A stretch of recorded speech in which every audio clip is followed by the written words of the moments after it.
ఇక తమిళనాడు రాజధాని చెన్నైలో తిరువొత్తియూర్ కళ్యాణ వరదరాజ పెరుమాళ్ ఆలయంలో అపశృతి చోటు చేసుకుంది. బ్రహ్మోత్సవాల్లో భాగంగా స్వామివారికి గరుడ సేవ ఊరేగింపు నిర్వహిస్తుండగా ఒక్కసారిగా వాహనం పక్కకు వాలిపోయింది.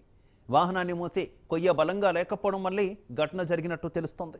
ఈ ఘటనలో కొందరు ఆలయ సిబ్బంది, అర్చకులకు స్వల్ప గాయాలైనట్టు సమాచారం. పలుమార్లు ఫిర్యాదు చేసిన కొత్త వాహనం కొయ్యలు తీసుకురాకుండా అధికారులు నిర్లక్ష్యం వహించడం వల్లే ఈ ఘటన జరిగిందని భక్తులు మండిపడుతున్నారు. అధికారుల తీరు వల్లే గరుడ సేవ ఊరేగింపులో అపశృతి చోటు చేసుకుందంటూ భక్తులు ఆగ్రహం వ్యక్తం చేస్తున్నారు.